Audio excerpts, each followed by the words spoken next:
Welcome friends. आज हम tally में कुछ और ट्रांजैक्शंस को डिस्कस करेंगे।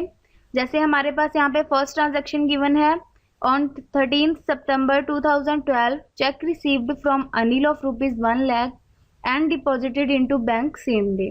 मीन्स 13 सितंबर 2012 को अनिल से चेक रिसीव किया गया है और 1 लाख रुपए का, और उसे उसी दिन बैंक में डिपॉजिट करवा दिया गया है।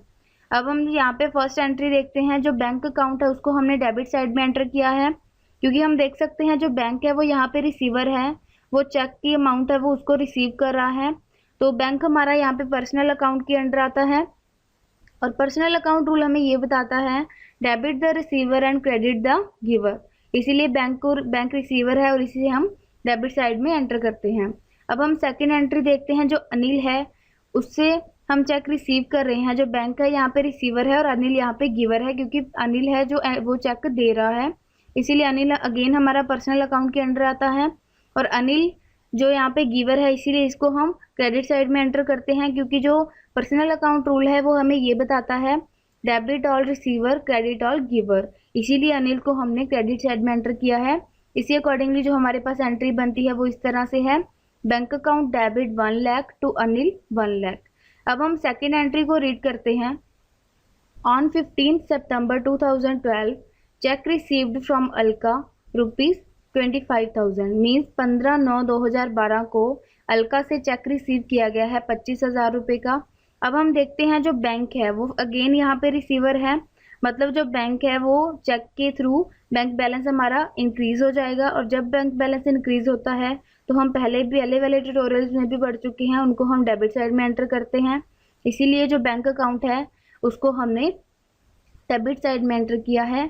इसे हम दूसरे लैंग्वेज में भी समझ सकते हैं कि जो बैंक है, बैंक में पैसा आ रहा है जो चीज़ हमारे पास आती है वो रियल अकाउंट रूल के अकॉर्डिंग उसको हम डेबिट में एंटर करते हैं।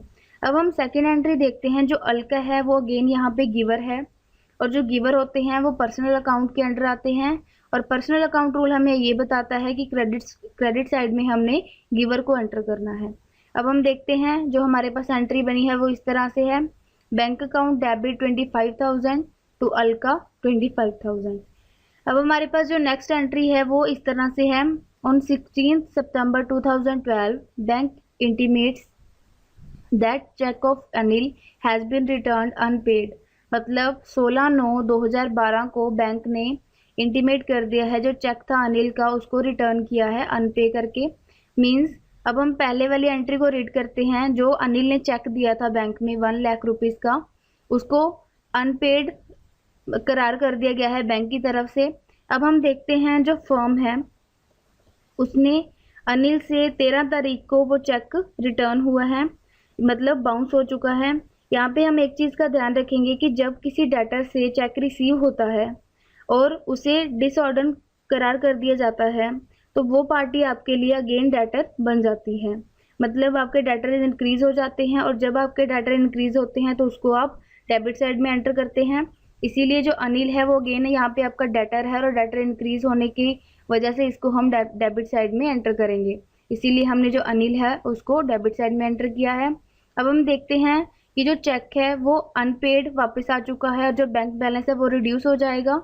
इसीलिए हमने जो चीज़ हमारे पास से चली जाती है बैंक रिड्यूस हो जाएगा, तो इसको हम क्रेडिट साइड में एंटर करेंगे। इसी तरह जो हमारे पास एंट्री बनी है वो इस तरह से है, Anil debit 1 lakh to bank account 1 lakh. 1 lakh हमने यहाँ पे वो अमाउंट फिल करनी है जो चेक में हमारे पास गिवन है फर्स्ट वाली एंट्री में। इस तरह से हमारे पास जो लास्ट वन एंट्री है वो है on 17 September 2012 bank makes payment of insurance premium on firms behalf ₹1,500।